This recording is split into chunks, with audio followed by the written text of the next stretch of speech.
ಎಲ್ಲ ವೀಕ್ಷಕರಿಗೂ ನಮಸ್ಕಾರ. ಶಿಕ್ಷಣ ಸೌರಭ ಶೈಕ್ಷಣಿಕ ವಿಚಾರ ದೀವಿಗೆ ಕಾರ್ಯಕ್ರಮವನ್ನು ವೀಕ್ಷಿಸ್ತಿರುವಂಥ ಎಲ್ಲ ವೀಕ್ಷಕರನ್ನು ಸಂಚಿಕೆ 11ರ ಕಾರ್ಯಕ್ರಮಕ್ಕೆ ಸ್ವಾಗತಿಸಿಕೊಳ್ತಿದ್ದೇವೆ. ಆತ್ಮೀಯರೇ, SSLC ಪರೀಕ್ಷೆ ಅಂತ ಹೇಳಿದ ತಕ್ಷಣ ಎಲ್ಲರಿಗೂ ಒಂದು ರೀತಿಯ ಕುತೂಹಲ, ನಮ್ಮ ಮಕ್ಕಳು ಹೇಗೆ ಪರ್ಫಾರ್ಮ್ ಮಾಡ್ತಾರೆ ಎನ್ನುವಂತಹ ಕುತೂಹಲ ಇದೆ. ಅದೇ ರೀತಿಯಲ್ಲಿ ನಮ್ಮ ಜಿಲ್ಲಾಡಳಿತ, ನಮ್ಮ ಶಿಕ್ಷಣ ಇಲಾಖೆ ಕೂಡ ಈ ಬಾರಿ ಉಡುಪಿ ಜಿಲ್ಲೆ ಎಂದಿನಂತೆಯೇ ಮುಂಚೂಣಿಯಲ್ಲಿ ಇರಬೇಕು ಎನ್ನುವ ಆಶಾಭಾವನೆಯನ್ನು ಹೊಂದಿದವರು ಮತ್ತು ಆ ನಿಟ್ಟಿನಲ್ಲಿ ಪ್ರಯತ್ನ ಮಾಡ್ತಾ ಇದ್ದವರು. ಅದೇ ರೀತಿಯಲ್ಲಿ ಶಿಕ್ಷಣ ಸೌರಭ ಕಾರ್ಯಕ್ರಮವೂ ಕೂಡ ಅಷ್ಟೇ, ಮಕ್ಕಳು ಪ್ರತಿ ವಿಷಯದಲ್ಲಿ ಹೆಚ್ಚು ಅಂಕ ಗಳಿಸಬೇಕಾದ್ರೆ ಏನು ಮಾಡಬೇಕು ಅನ್ನೋದರ ಬಗ್ಗೆ ನಮ್ಮ ಜಿಲ್ಲೆಯ ಹಲವಾರು ವಿಷಯ ತಜ್ಞರನ್ನು ಈ ವೇದಿಕೆಗೆ ಕರೆದುಕೊಂಡು ಬಂದು ಈ ಚಾನಲ್ನಲ್ಲಿ ನಾವು ಚರ್ಚೆ ಮಾಡ್ತಾ ಇದ್ದೇವೆ. ಇವತ್ತು ವಿಜ್ಞಾನ ವಿಷಯದಲ್ಲಿ ಹೆಚ್ಚು ಅಂಕ ಗಳಿಸುವುದು ಹೇಗೆ ಎನ್ನುವುದರ ಬಗ್ಗೆ ಚರ್ಚೆ ಮಾಡಲಿಕ್ಕೆ ಪೂರ್ಣಪ್ರಜ್ಞಾ ವಿದ್ಯಾಸಂಸ್ಥೆಯ ಪ್ರೌಢಶಾಲಾ ವಿಭಾಗದ ವಿಜ್ಞಾನ ಶಿಕ್ಷಕರಾಗಿರುವಂತಹ, ರಾಜ್ಯ ಮಟ್ಟದ ಒಬ್ಬ ಸಂಪನ್ಮೂಲ ವ್ಯಕ್ತಿಯಾಗಿರುವಂತಹ, ಪ್ರಶ್ನೆ ಪತ್ರಿಕೆ ಕಾರ್ಯಾಗಾರಗಳಲ್ಲಿ ವಿಭಾಗ ಮಟ್ಟದಲ್ಲಿ ಉಡುಪಿ ಜಿಲ್ಲೆಯನ್ನು ಪ್ರತಿನಿಧಿಸಿರುವಂತಹ ಶಿಕ್ಷಕಿ ನವ್ಯ BS ಮೇಡಮ್ ಅವರಿದ್ದಾರೆ. ಮೇಡಮ್, ತಮಗೆ ಪ್ರೀತಿಯ ಸ್ವಾಗತವನ್ನು ಕೋರಿಕೊಳ್ತಿದ್ದೇವೆ. ನಮಸ್ತೆ ಮೇಡಮ್, ವಿಜ್ಞಾನ ವಿಷಯ ಅಂತ ಹೇಳಿದ ಕೂಡಲೇ ಎಲ್ಲ ವಿಷಯಗಳಂತಲ್ಲ, ನಮ್ಮ ಮಕ್ಕಳು ಏನು ಮಾಡ್ತಾರೆ, ಎಲ್ಲ ವಿಷಯವನ್ನು ಒಂದೇ ರೀತಿಯಲ್ಲಿ ಓದ್ತಾ ಹೋಗ್ತಾರೆ. ಬಹುಶಃ ವಿಜ್ಞಾನ ವಿಷಯದಲ್ಲಿ ಹೆಚ್ಚು ಅಂಕ ಗಳಿಸಬೇಕಾದ್ರೆ ಎಲ್ಲ ವಿಷಯವನ್ನು ಓದಿದ ಹಾಗೆ ಓದಿದರೆ ಕಷ್ಟ ಆಗ್ತದೆ. ಈ ಹೆಚ್ಚು ಅಂಕ ಗಳಿಸಬೇಕಾದ್ರೆ ಈ ವಿಜ್ಞಾನವನ್ನು ಹೇಗೆ ಅಧ್ಯಯನ ಮಾಡಬೇಕು ಅನ್ನೋದ್ರ ಬಗ್ಗೆ ಸ್ವಲ್ಪ ತಿಳಿಸ್ಕೊಡ್ಬೋದಾ? ಸರ್, ಈಗ ವಿಜ್ಞಾನ ಅನ್ನೋದು ಖಂಡಿತ ನೀವು ಹೇಳಿದ ಹಾಗೆ ಬೇರೆ ವಿಷಯಗಳಿಗಿಂತ ಭಿನ್ನವಾದದ್ದು. ಯಾಕಂತ ಹೇಳಿದರೆ ಈ ವಿಜ್ಞಾನದಲ್ಲಿ ಥಿಯರಿ ಇದೆ, ಅದೇ ರೀತಿ ಪ್ರಯೋಗಗಳು ಅಂದರೆ ಪ್ರಾಕ್ಟಿಕಲ್ಸ್ ಇದೆ, ಚಿತ್ರಗಳನ್ನು ಮಾಡಲಿಕ್ಕಿರ್ತದೆ, ಹಾಗೆ ಲೆಕ್ಕಗಳನ್ನು ಸಾಲ್ವ್ ಮಾಡಲಿಕ್ಕೆ ಇರ್ತದೆ. ಸೊ ಇದೆಲ್ಲವನ್ನು ಒಂದೇ ರೀತಿಯಾಗಿ ಅಭ್ಯಾಸ ಮಾಡಲಿಕ್ಕೆ ಆಗೋದಿಲ್ಲ. ಸೊ ಇದಿಷ್ಟು ಅಧ್ಯಯನ ಮಾಡಲಿಕ್ಕೆ ಮಕ್ಕಳಿಗಿರುವ ಒಂದು ಬೆಸ್ಟ್ ಸೋರ್ಸ್ ಯಾವುದು ಅಂತ ಫಸ್ಟಿಗೆ ಬೇಕು. ಸೊ ಆ ಸೋರ್ಸ್ ಯಾವುದು ಅಂತ ಹೇಳಿದರೆ ನಮ್ಮ ಇಲಾಖೆಯಿಂದ ಕೊಟ್ಟಿರುವಂತಹ ಪಠ್ಯಪುಸ್ತಕ. ಸೊ ನಮ್ಮ ಈ SSLC ಬೋರ್ಡ್ನವ್ರು ಏನು ಪರೀಕ್ಷೆ ಮಾಡ್ತಾ ಇದ್ದಾರೆ ಅದು ಸಂಪೂರ್ಣವಾಗಿ ಆ ಪಠ್ಯಪುಸ್ತಕದಲ್ಲಿರುವ ವಿಷಯಾಧಾರಿತವಾಗಿದ್ದೇ ಹೊರತು ಯಾವ ವಿಷಯಗಳು ಹೊರಗಿನಿಂದ ಬರೋದಿಲ್ಲ. ಸೊ ಈಗ ಏನಂತ ಹೇಳಿದರೆ ಮಕ್ಕಳು ಅಧ್ಯಯನ ಮಾಡುವಾಗ ಅವರ ಪಾಠಪುಸ್ತಕವನ್ನೇ ಮುಖ್ಯವಾದ ಒಂದು ಸೋರ್ಸ್ ಅಂದರೆ ಮೂಲ ಆಕಾರವನ್ನಾಗಿಟ್ಟುಕೊಂಡು ಓದಬೇಕು. ಸೊ ಈ ಓದುವ ಹಂತಕ್ಕೆ ಈಗ ಎಲ್ಲ ಶಾಲೆಯಲ್ಲೂ 2 ಪೂರ್ವಭಾವಿ ಪರೀಕ್ಷೆಯನ್ನು ಮಾಡಿ ಆಗಿದೆ. ಮುಂದಿನ ಹಂತದಲ್ಲಿ ಈಗ ಪಬ್ಲಿಕ್ ಅಂದರೆ 3ನೇ ಪೂರ್ವ ತಯಾರಿ, ಹೌದು, ಆ ಪರೀಕ್ಷೆಗಾಗಿ ಅವರು ತಯಾರಿ ನಡೆಸ್ತಾ ಇದ್ದಾರೆ. ಹಾಗೆ ಇನ್ನು 1 ತಿಂಗಳಲ್ಲಿ ಅವರು ಪಬ್ಲಿಕ್ ಪರೀಕ್ಷೆಯನ್ನು ಬರೀತಿದ್ದಾರೆ. ಸೊ ಹೀಗೆ ಅವರು ಓದುವಾಗ ಪಠ್ಯಪುಸ್ತಕವನ್ನು ಸಂಪೂರ್ಣವಾಗಿ ಅಧ್ಯಯನ ಮಾಡೋದು ತುಂಬ ಅಗತ್ಯ. ಎಷ್ಟು ಸಂಪೂರ್ಣ ಅಂದರೆ ಎಷ್ಟು ಅಂತ ಕೇಳ್ಬೋದು. Line by line every word is important. ಎಲ್ಲವನ್ನು ಓದ್ಕೊಳ್ತಾ ಹೋಗಬೇಕು. ಸೊ ಓದ್ತಾ ಹೋಗುವಾಗ ಏನು ಮಾಡಬೇಕಾಗ್ತದೆ ಮಕ್ಕಳು ಅಂತ ಹೇಳಿದರೆ, ಪ್ರತಿ ಒಂದು ವಿಷಯದಲ್ಲೂ ನಮಗೊಂದು ಸೈಂಟಿಫಿಕ್ ವರ್ಡ್ ಅಂತ ಸಿಗ್ತದೆ. ಅದನ್ನು ನಾವು ಕೀ ವರ್ಡ್ಸ್ ಅಂತ ಹೇಳ್ತೇವೆ. ನಾವು ಉತ್ತರ ಕೀಲಿಯನ್ನು ಈಗ ನೋಡುವಾಗ ಅದರಲ್ಲೂ ಹಾಗೆ ಕೀ ವರ್ಡ್ಸ್ ಅಂತ ಇರ್ತದೆ. ಸೊ ಆ ಸೆಂಟೆನ್ಸಲ್ಲಿ ಮತ್ತು ಪ್ರತಿ ವಿಷಯ ಆಧಾರಿತವಾದಂತಹ ಆ ಕೀ ವರ್ಡ್ಸನ್ನು ಅಂಡರ್ಲೈನ್ ಮಾಡ್ತಾ ಹೋಗಬೇಕು. ಟೆಕ್ಸ್ಟ್ ಬುಕ್ಕಲ್ಲಿ ಅವರು ಓದ್ತಾ ಇದ್ದ ಹಾಗೆ ಅಂಡರ್ಲೈನ್ ಮಾಡ್ತಾ ಹೋಗೋದು.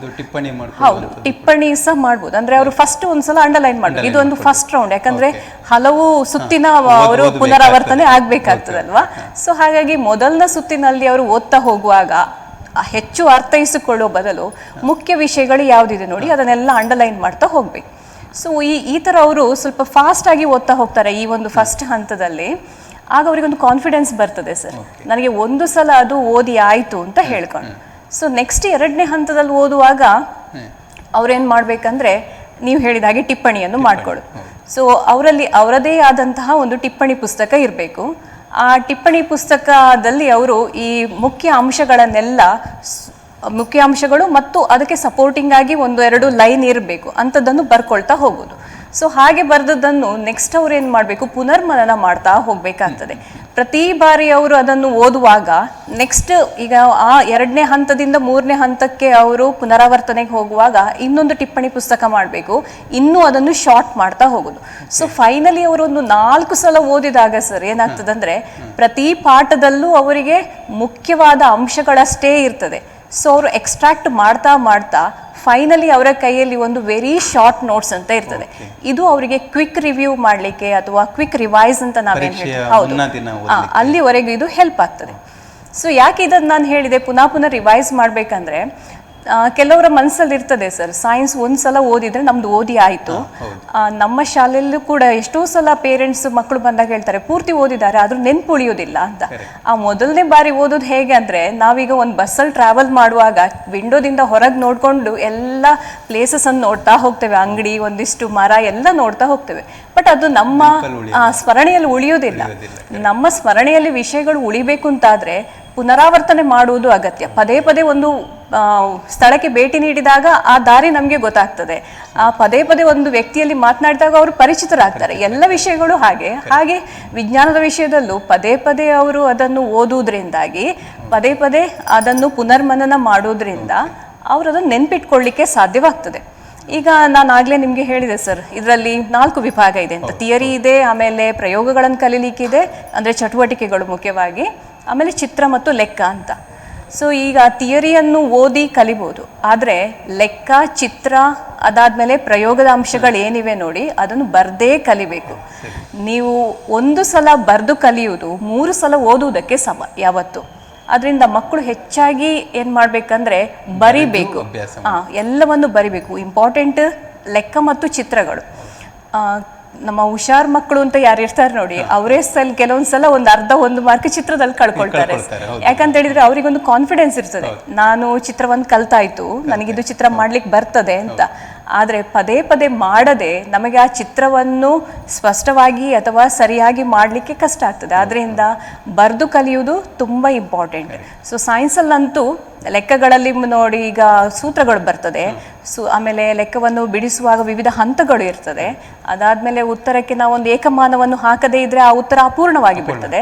ಸೊ ಹಾಗಾಗಿ ಇಂಥ ವಿಷಯಗಳನ್ನು ಗಮನದಲ್ಲಿಟ್ಟುಕೊಂಡು ಆ ಸೂಕ್ಷ್ಮಾತಿ ಸೂಕ್ಷ್ಮ ವಿಷಯಗಳನ್ನು ಮಕ್ಕಳು ಯಾವಾಗ ನೆನ್ಪಿಟ್ಕೊಳ್ತಾರೆ, ಆಗ ಅವರ ವಿಜ್ಞಾನ ಒಂದು ಅಭ್ಯಾಸವು ಪರಿಪೂರ್ಣವಾಗ್ತದೆ ಅಂತ ನನಗೆ ಅನಿಸ್ತದೆ. ಖಂಡಿತ ಬಹಳ ಒಂದು ಒಳ್ಳೆ ವಿಷಯವನ್ನು ಹೇಳಿದ್ರಿ. ಓದು, ಅಧ್ಯಯನ ಮತ್ತು ಪುನರ್ಮನನ, ಹೌದು, ಇವು 3 ಇದ್ದಾಗ ಅವನು ಹೆಚ್ಚು ಆ ವಿಷಯದಲ್ಲಿ ಪ್ರಾವೀಣ್ಯತೆ ಪಡಿತಾನೆ ಅನ್ನೋದನ್ನ ಹೇಳಿದ್ರಿ. ಈಗ ಈ ಬಾರಿ ಪ್ರತಿ ಬಾರಿಯೂ ಇರ್ತದೆ ನೀಲನಕಾಶೆ ಎನ್ನುವಂಥದ್ದು. ನೀಲನಕಾಶೆಯ ಅಧ್ಯಯನ ಈ ವರ್ಷದ ಒಂದು ಪರೀಕ್ಷೆಗೆ ಹೇಗೆ ಪೂರಕ ಆಗಿರ್ತದೆ ಅನ್ನುವಂಥದ್ದು. ಯಾಕಂತ ಹೇಳಿದ್ರೆ ಕೆಲವೊಂದು ಸಲ ಏನಾಗ್ತದೆ ಕೇಳಿದ್ರೆ, ನೀಲನಕಾಶೆ ಒಂದು ಬದಿಯಲ್ಲಿರ್ತದೆ, ಪ್ರಶ್ನೆ ಪತ್ರಿಕೆ ಒಂದು ಬದಿಯಲ್ಲಿರ್ತದೆ. ಆ ರೀತಿ ಆಗುವಂಥ ಸಂಭವನೀಯತೆ ಮೊದಲಿತ್ತು. ಈ ಬಾರಿ ಹಾಗೆ ಆಗುವುದಿಲ್ಲ ಅಂತ ಹೇಳಿದ್ದಾರೆ. ಅದ್ರ ಬಗ್ಗೆ ನಿಮ್ಮ ಅಭಿಪ್ರಾಯ ಹೇಳ್ಬೋದಾ? ಖಂಡಿತ ಸರ್, ಈ ಸಲ ಇದೊಂದು ವರದಾನ ಅಂತಾನೆ ಹೇಳ್ಬೋದು. ಕೇವಲ ನಮ್ಮ ಸೈನ್ಸಿಗೆ ಮಾತ್ರ ಅಲ್ಲ, ಎಲ್ಲ ವಿಷಯದಲ್ಲೂ ಇದೊಂದು ಗಿಫ್ಟ್ ಇದು. ಯಾಕಂತ ಹೇಳಿದ್ರೆ ಆಲ್ರೆಡಿ ನಮ್ಮ ಇಲಾಖೆಯವರೇ ಒಂದು ನೀಲನಕಾಶೆಯನ್ನು ಕೊಟ್ಟಿದ್ದಾರೆ. ಆ ನೀಲನಕಾಶೆ ಯಾವ ರೀತಿಯಾಗಿದೆ ಅಂದ್ರೆ, ಪ್ರತಿಯೊಂದು ಪಾಠಕ್ಕೂ ವೆಯ್ಟೇಜ್ ಕೊಟ್ಟಿದ್ದಾರೆ. ಅಷ್ಟೇ ಅಲ್ಲದೆ ಒಂದು ಪಾಠದಿಂದ 1, 2, 3, 4 ಮತ್ತು 5 ಅಂಕದ ಪ್ರಶ್ನೆಗಳನ್ನು ಎಷ್ಟು ಕೇಳಲಾಗುತ್ತದೆ ಎಂಬುದು ಕೂಡ ನಿಗದಿ ಮಾಡಲಾಗಿದೆ ಈಗ.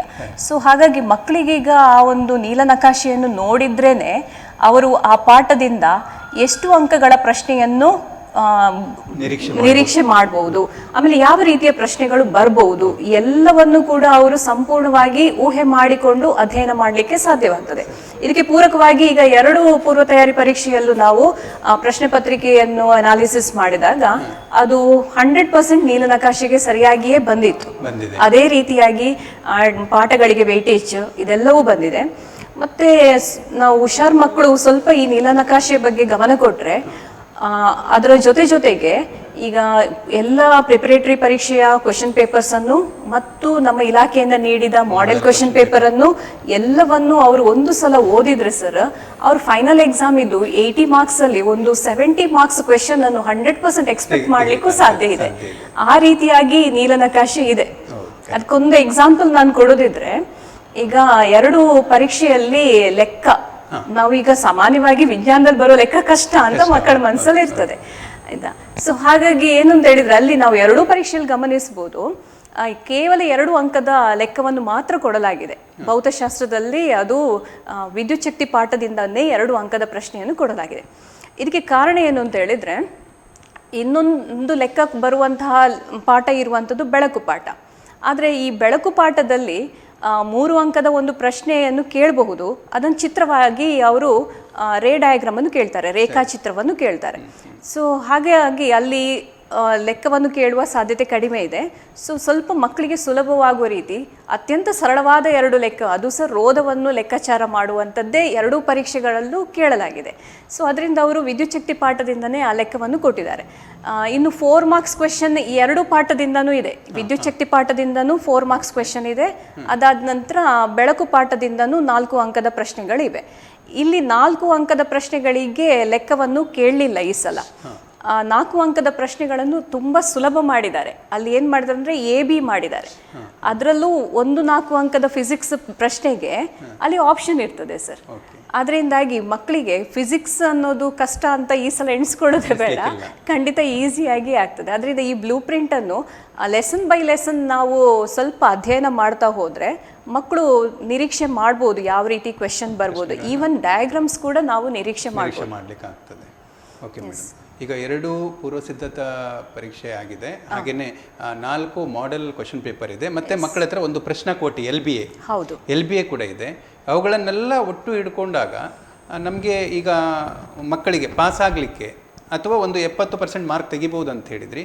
ಈಗ ಏನು ಪ್ರಶ್ನೆ ಕೊಟ್ಟಿದ್ದಾರೆ, LBA ಇದೆ, ಅದರ ಮೇಲೆ ಅಧ್ಯಯನವನ್ನು ಮಾಡ್ತಾ ಹೋದರೆ ಮಕ್ಕಳು ಹೇಗೆ ಮಾರ್ಕನ್ನು ಪಡಿಬಹುದು?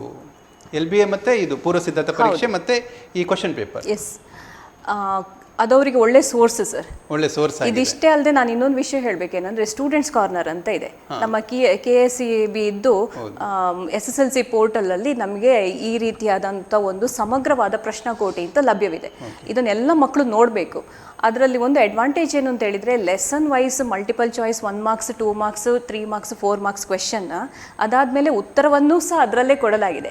ಇದು ಬೋರ್ಡಿಂದ ಕೊಟ್ಟಿರುವಂತಹ ರೀಸೆಂಟಾಗಿ ಅಪ್ಡೇಟ್ ಮಾಡಿರುವಂತಹ ಅಧಿಕೃತವಾದ ಪ್ರಶ್ನಾಕೋಟಿ.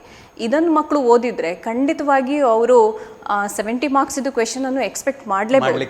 ಎಸ್, ಇನ್ನೊಂದು ವಿಷಯ ನಾನು ಹೇಳಬೇಕೇನಂದರೆ ವಿಜ್ಞಾನದಲ್ಲಿ ನೀವು ಅನ್ವಯ ಪ್ರಶ್ನೆಗಳು ಅಂತ ಬರ್ತದೆ ನೋಡಿ. ಸೊ ಈ ಅನ್ವಯ ಪ್ರಶ್ನೆಗಳು ಅಂತ ಹೇಳಿದಾಗ ಅದಕ್ಕೊಂದು ಆ ಪ್ರಶ್ನೆಯನ್ನು ಫ್ರೇಮ್ ಮಾಡಲಿಕ್ಕೆ ಒಂದು ರೂಲ್ ಇದೆ ಸರ್. ಏನಂದರೆ ಇಲ್ಲಿವರೆಗೆ ಕೇಳದ ಪ್ರಶ್ನೆಗಳನ್ನು ಕೇಳಬೇಕು ಅಂತ. ಆದರೆ ಟಾಪಿಕ್ ಏನಿರ್ತದೆ ಅದು ನಮ್ಮ ಸಿಲೆಬಸ್ ಇದ್ದೇ ಟಾಪಿಕ್ ಇರ್ತದೆ. ಅಲ್ಲಿ ಈ ಒಂದು ಟಾಪಿಕ್ ಮೇಲೆ ಈಗಾಗಲೇ ಪ್ರಶ್ನಾಕೋಟಿಯಲ್ಲಿ LBAಯಲ್ಲಿ ಅಥವಾ ಈ ನಡೆದಿರುವಂತಹ ಪೂರ್ವ ತಯಾರಿ ಪರೀಕ್ಷೆಯಲ್ಲಿ ಅಥವಾ ಮಾದರಿ ಪ್ರಶ್ನೆ ಪತ್ರಿಕೆಯಲ್ಲಿ ಬೇರೆ ಬೇರೆ ವಿಧದ ಪ್ರಶ್ನೆಗಳು ಬಂದಿರ್ಬೋದು. ಆದರೆ ಅದೇ ವಿಷಯ ಆಧಾರಿತವಾಗಿ ಒಂದು ಹೊಸ ಪ್ರಶ್ನೆ ಇರ್ತದೆ. ಸೊ ಈ ಪ್ರಶ್ನೆಗಳು ಅಲ್ಲಿ ಅವರಿಗೆ ಸಿಗುವುದಿಲ್ಲ. ಹಾಗಾಗಿ ಕೆಲವರು ಕನ್ಫ್ಯೂಷನ್ ಮಾಡ್ಕೊಳ್ತಾರೆ ಏನು ಅಂತ ಹೇಳಿದ್ರೆ, ಇದು ಸ್ವಲ್ಪ ಕಷ್ಟದ ಪ್ರಶ್ನೆ, ಇದು ಎಲ್ಲಿ ಕೂಡ ನಮಗೆ ಹೊಸದಾಗಿ ಬಂದಿದೆ, ಇಲ್ಲಿವರೆಗೆ ಬರಲಿಲ್ಲ, ಸೊ ಇದು ಹೇಳಿದಕ್ಕಿಂತ ಹೆಚ್ಚಿಗೆ ಕೊಟ್ಟಿದ್ದಾರೆ ಅಂತ. ಬಟ್ ಆ ಥರ ಅಲ್ಲ.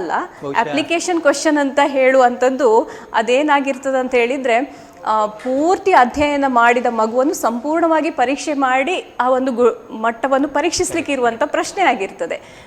ಆದ್ರಿಂದಾಗಿ ಅಂತ ಪ್ರಶ್ನೆಗಳು ವಿಜ್ಞಾನದಲ್ಲಿ ಖಂಡಿತ ಇರ್ತದೆ. ಆದ್ರೆ ಅವರು ನಿರೀಕ್ಷೆ ಮಾಡಲೇಬೇಕು ಅಂತದ್ದಲ್ವಾ? ಹೌದು, ಖಂಡಿತ ಸರ್. ಅದು ಮತ್ತೊಂದು ಮಕ್ಕಳದೊಂದು ಅಭಿಪ್ರಾಯ ಇರ್ತದೆ, ಪರೀಕ್ಷೆ ಮುಗಿಸಿ ಬಂದವರು ಔಟ್ ಆಫ್ ದ ಸಿಲೆಬಸ್ ಒಂದು ಪ್ರಶ್ನೆ ಕೊಟ್ಟಿದ್ದಾರೆ ಅಂತ ಹೇಳ್ಕೊಂಡು.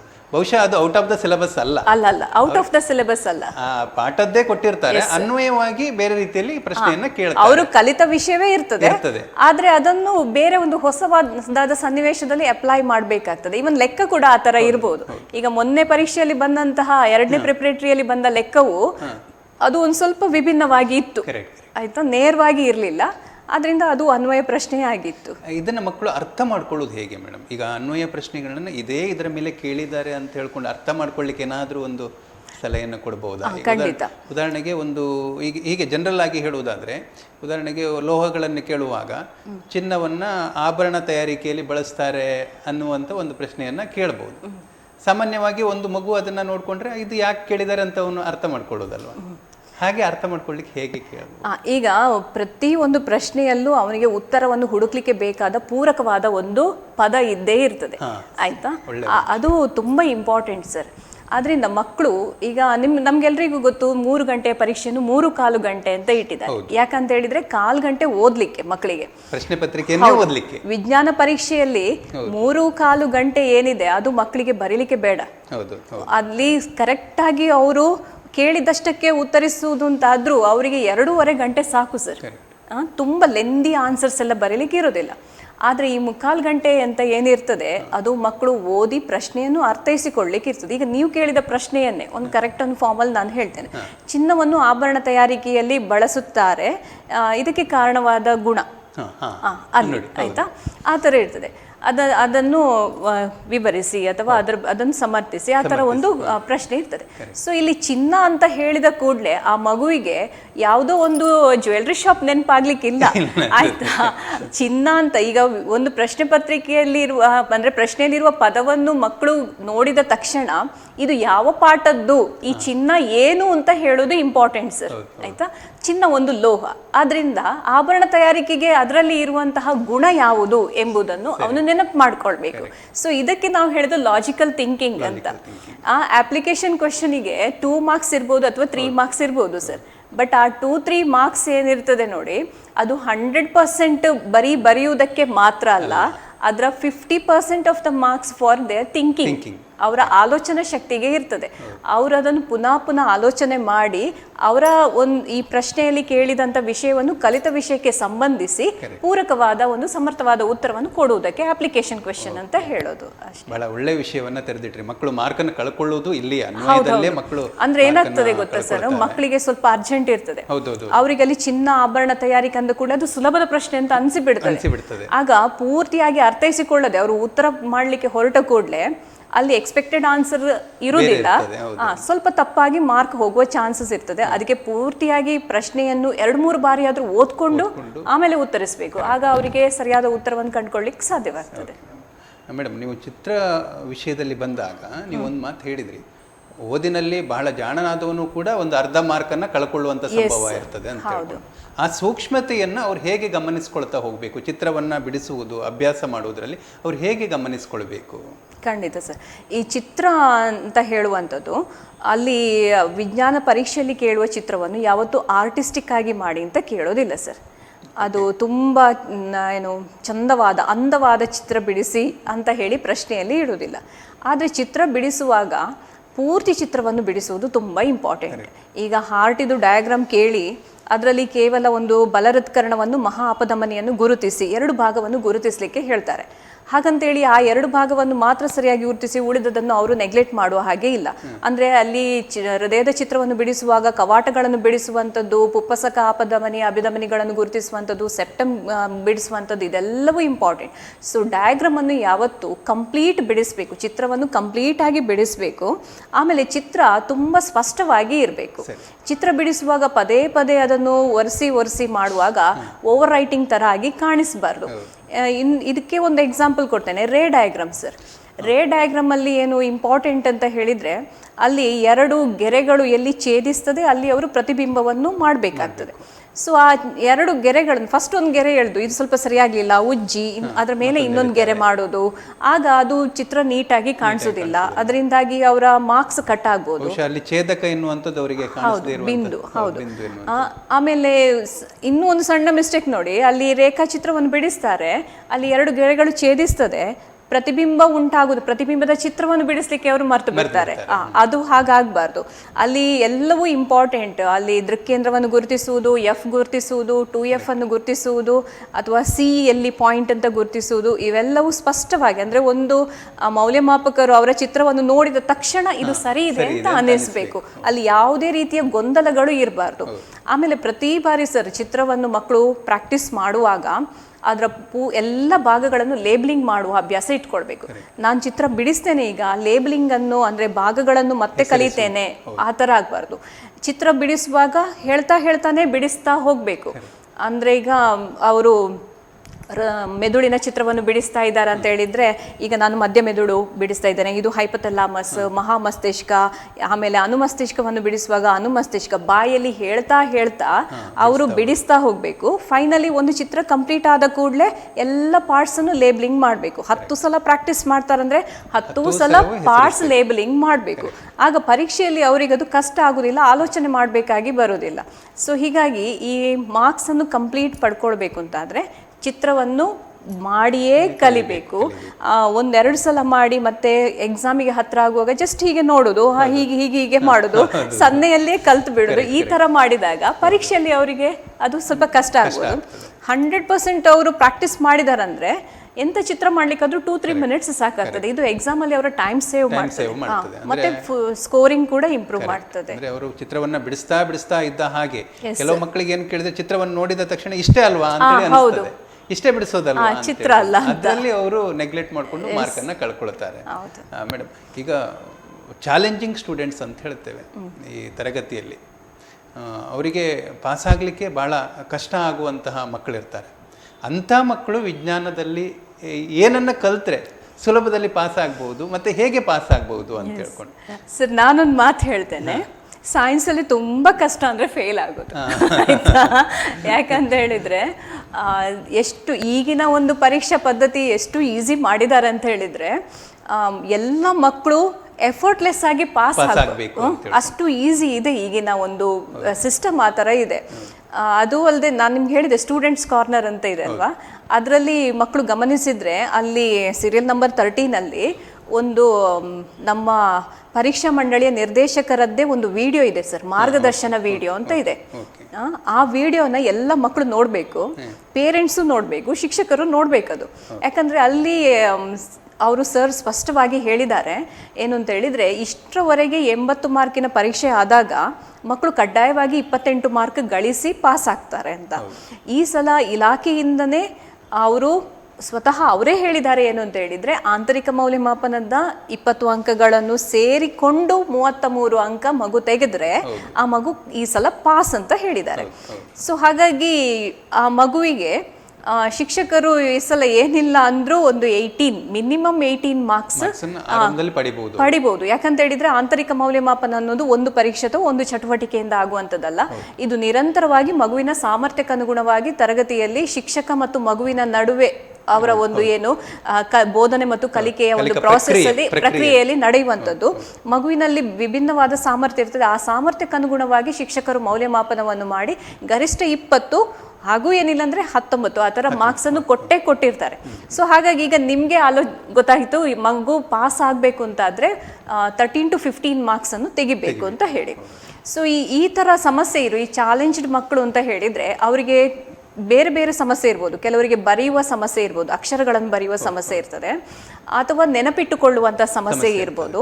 ಸೊ ಅವ್ರಿಗೆ ಸಮಸ್ಯೆಗೆ ಅನುಗುಣವಾಗಿ ಶಿಕ್ಷಕರು ಅವರಿಗೊಂದು ಪಾಸಿಂಗ್ ಪ್ಯಾಕೇಜ್ ಮಾಡಿ ಕೊಡಬೇಕು ಸರ್. ಈಗ ಚಿತ್ರವನ್ನು ಎಲ್ಲರೂ ಬಿಡಿಸ್ಬೋದು ಸಾಮಾನ್ಯವಾಗಿ.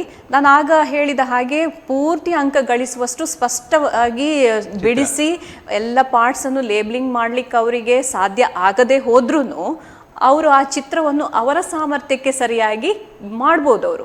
ಈಗ ಈವನ್ ರೇ ಡಯಾಗ್ರಾಮ್ ಈಗ ಚಿತ್ರ ಬಿಡಿಸುವಾಗ ಚಿತ್ರ ಅಂತ ಹೇಳಿದ ಕೂಡಲೇ ಚಂದ ಆಗಿರ್ಬೇಕು ಇಲ್ಲ, ನಾನು ಅದೇ ಹೇಳಿದ್ದು ಸರ್. ಮುಂಚೆ ಕ್ವೆಶ್ಚನ್ ಪೇಪರ್ ಅಲ್ಲಿ ಬರ್ತಿತ್ತು ಅಂದವಾದ ಚಿತ್ರವನ್ನು ಬಿಡಿಸಿ. ಈಗ ಅಂದವಾದ ಚಿತ್ರವನ್ನು ಬಿಡಿಸಿ ಅಂತ ಹೇಳುವ ಪ್ರಶ್ನೆಯೇ ಇಲ್ಲ. ಅದು ಸೈಂಟಿಫಿಕ್ ಆಗಿ ಇರಬೇಕು, ಅದರ ಪಾರ್ಟ್ಸ್ ಎಲ್ಲ ಪ್ರಪೋರ್ಷನೇಟ್ ಆಗಿ ಇರಬೇಕು, ಆ ತರದ ಒಂದು ಚಿತ್ರ. ಸೊ ಹಾಗಾಗಿ ಅಂತ ಕ್ಲಿಷ್ಟಕರವಾದ ಚಿತ್ರ ಯಾವುದೂ ಇಲ್ಲ. ಸ್ವಲ್ಪ ಮಕ್ಕಳಿಗೆ ಕಷ್ಟ ಆಗ್ಬೋದು ಅಂದ್ರೆ. ಒಂದು ಕರೆ ಇದೆ ಮೇಡಮ್. Okay, hello. ಹಲೋ, ನಮಸ್ತೆ ಸರ್. ನಮಸ್ತೆ, ನಿಮ್ಮ ಹೆಸರು? ಶರದಿ. ಓಕೆ, ಶರದಿ ಅವರೇ, ನಮ್ಮೊಂದಿಗೆ ಮೇಡಮ್ ಇದ್ದಾರೆ, ವಿಜ್ಞಾನ ಶಿಕ್ಷಕರಿದ್ದಾರೆ. ಅವ್ರ ಜೊತೆಯಲ್ಲಿ ನೀವು ಮಾತಾಡ್ಬೋದು, ನಿಮ್ಮ ಸಮಸ್ಯೆಯನ್ನು ಹೇಳ್ಕೊಳ್ಳಿ. ನಮಸ್ತೆ. ನಮಸ್ತೆ ಮ್ಯಾಮ್. ಹೇಳಿ, ನಿಮ್ಮ ಕ್ವೆಶ್ಚನ್ ಏನು? Ma'am, application level questions answer ಮಾಡೋದು ಕಷ್ಟ ಆಗ್ತದೆ. ಓಕೆ, ಕಷ್ಟ ಆಗ್ತದಾ? ನೀವು ಎಲ್ಲಿಂದ ಕಾಲ್ ಮಾಡ್ತಿರೋದು? ಹೌದಾ? ಓಕೆ. ಈಗ ಅಪ್ಲಿಕೇಶನ್ ಅಂತ ಹೇಳಿದ್ರೆ ಏನು? ಅನ್ವಯ ಅಂತ ಅರ್ಥ ಅಲ್ವಾ? ಸೊ ಅನ್ವಯ ಪ್ರಶ್ನೆ ಅಂತ ಹೇಳಿದ್ರೆ ನೀವೇನು ಪಾಠದಲ್ಲಿ ಓದಿರ್ತೀರಿ ನೋಡಿ, ಆ ಒಂದು ವಿಷಯವನ್ನು ನೆನಪಿಸ್ಕೊಂಡು ಆ ಪ್ರಶ್ನೆಗೆ ಉತ್ತರಿಸುವುದು ಅಂತ ಅರ್ಥ.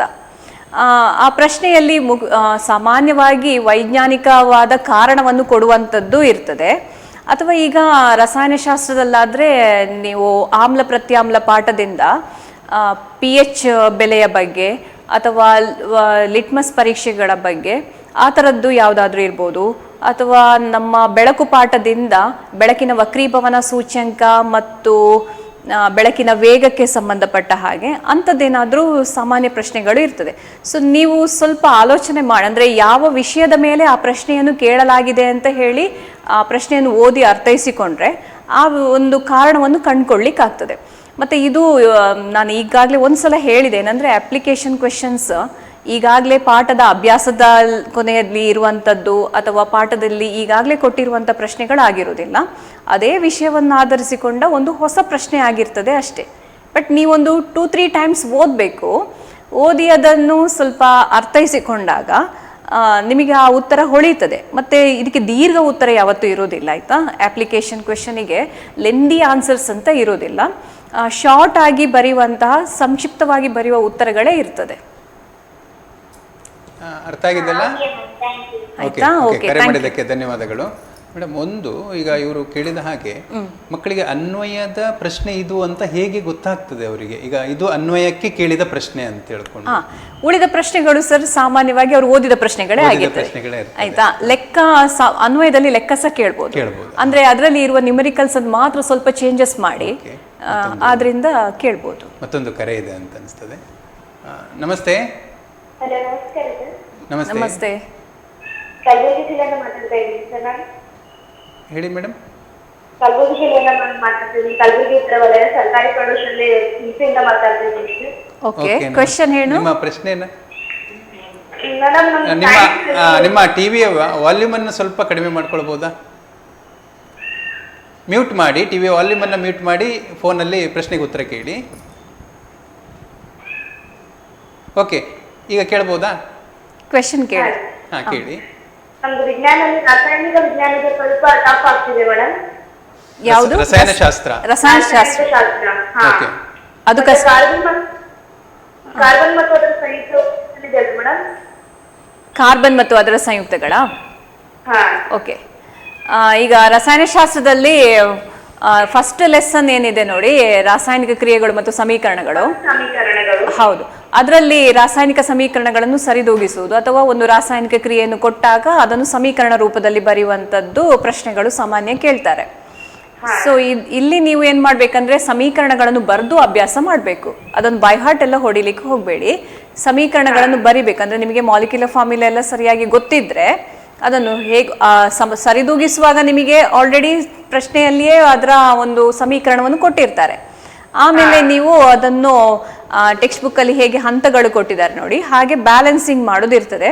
ಅದನ್ನು ನೀವು ಬರೆದೇ ಪ್ರಾಕ್ಟೀಸ್ ಮಾಡಬೇಕು. ಇನ್ನೊಂದು ನಾನು ವಿಷಯ ನಿಮ್ಗೆ ಹೇಳ್ತೇನೆ, ಯಾವುದೇ ಹೊಸ ಸಮೀಕರಣಗಳನ್ನು ಕೊಡೋದಿಲ್ಲ. ಆ ಪಾಠದಲ್ಲಿ ಇರುವಂಥ ಸಮೀಕರಣಗಳನ್ನೇ ಮತ್ತು ಅಲ್ಲಿ ಅಭ್ಯಾಸದಲ್ಲಿ ಯಾವುದನ್ನು ಕೇಳಿರ್ತಾರೆ ನೋಡಿ ಆ ಸಮೀಕರಣಗಳನ್ನೇ ಕೊಡ್ತಾರೆ.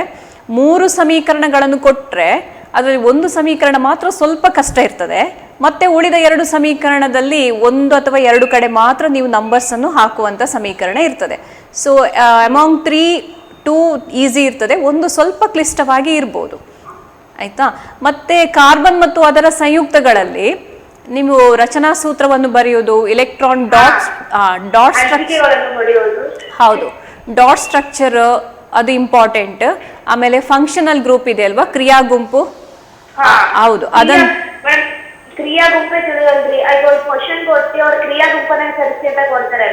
ಹೌದೌದು, ಕ್ರಿಯಾ ಗುಂಪನ್ನು ಐಡೆಂಟಿಫೈ ಮಾಡಬೇಕಾಗ್ತದೆ, ಅದನ್ನು ಹೆಸರಿಸಬೇಕು, ಗುರುತಿಸಿ ಹೆಸರಿಸುವಂಥದ್ದು.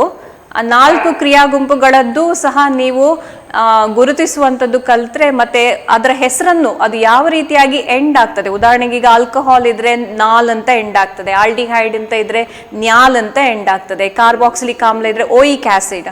ಸೊ ಇಂಥ ಅಂಶಗಳನ್ನು ನೀವು ನೆನ್ಪಿಟ್ಕೊಂಡು ಆ ಫಂಕ್ಷನಲ್ ಗ್ರೂಪ್ ಅನ್ನು ಐಡೆಂಟಿಫೈ ಮಾಡ್ಬೋದು, ಆಯ್ತಾ. ಆಮೇಲೆ ಅದರಲ್ಲಿ ಒಂದು ಸಂಕಲನ ಕ್ರಿಯೆ ಎಲ್ಲ ಇಂಪಾರ್ಟೆಂಟ್. ನಾರ್ಮಲಿ ಕೇಳುವ ಒಂದು ಕ್ವೆಶನ್ ಅಂದ್ರೆ ಸಾಬೂನು ಮತ್ತು ಮಾರ್ಜಕದಿಂದ ಆ ಸಾಬೂನು ಹೇಗೆ ಸ್ವಚ್ಛಗೊಳಿಸುತ್ತದೆ, ಅದು ತುಂಬಾ ಇಂಪಾರ್ಟೆಂಟ್. ಓಕೆ, ನಿಮ್ಮ ಸಮಸ್ಯೆ ಬಗೆಹರಿದೆ ಅಂತ ಅನಿಸ್ತದೆ. ತಮ್ಮ ಹೆಸರು? Okay, thank you. ಕರೆ ಮಾಡಿದ್ದಕ್ಕೆ ಧನ್ಯವಾದಗಳು ಮೇಡಮ್. ಈಗ ಮಕ್ಕಳು ವಿಜ್ಞಾನವನ್ನು ಅಧ್ಯಯನ ಮಾಡ್ತಾ ಹೋಗಬೇಕಾದ್ರೆ ಅವರಿಗೆ ಇಂಥ ಪಾಠದಲ್ಲಿ ಇಂಥದ್ದೇ ಪ್ರಶ್ನೆ ಬರ್ತದೆ ಅಂತ ಏನಾದರೂ ಒಂದು ಗೆಸ್ ಮಾಡಲಿಕ್ಕೆ ಅಥವಾ ಸಂಭವನೀಯತೆ ಹೌದು ಇರ್ತದಾ? ಈಗ ಕ್ವೆಶ್ಚನ್ ಪೇಪರ್ ಮಾಡುವವರಿಗೆ ಒಂದು ಕಂಡೀಷನ್ ಇದೆ ಸರ್. ಎಲ್ಲ ಪಾಠವನ್ನು ಪೂರ್ತಿ ಕಂಪ್ಲೀಟ್ ಆಗಿ ತಗೊಳ್ಬೇಕು, ಕವರ್ ಮಾಡಬೇಕು ಅಂತ ಇರ್ತದೆ. ಸೊ ಕವರ್ ಮಾಡೋದು ಅಂತ ಹೇಳಿದ್ರೆ ಸ್ಟಾರ್ಟಿಂಗ್ ಇರಬೇಕು, ಎಂಡ್ ಇರಬೇಕು, ಆಗ ಕವರ್ ಆಯ್ತು ಅಂತ ಲೆಕ್ಕ. ಸೊ ಸ್ಟಾರ್ಟಿಂಗ್ ಅಲ್ಲಿ ಎಲ್ಲ ಪಾಠದಲ್ಲಿ ಒಂದು 2 pages ಇಂಟ್ರೊಡಕ್ಷನ್ ಅಂತ ಇರ್ತದೆ. ಅದು ಬಿಟ್ರೆ ನೆಕ್ಸ್ಟ್ ವಿಷಯಗಳು ಮುಂದುವರಿತಾ ಹೋಗ್ತದೆ. ಸೊ ಎಲ್ಲ ಲೆಸನ್ ಇಂದ ನೀವು ಕ್ವೆಶನ್ ಪೇಪರ್ ಅಲ್ಲಿ ನೋಡಿ ಬೇಕಿದ್ರೆ ಪ್ರತಿ ಪಾಠದ ಕೊನೆಯ ಒಂದು ಟಾಪಿಕ್ಸ್ ಏನಿರ್ತದೆ ಅದರ ಮೇಲೆ ಒಂದು ಕ್ವೆಶನ್ ಇದ್ದೇ ಇರ್ತದೆ.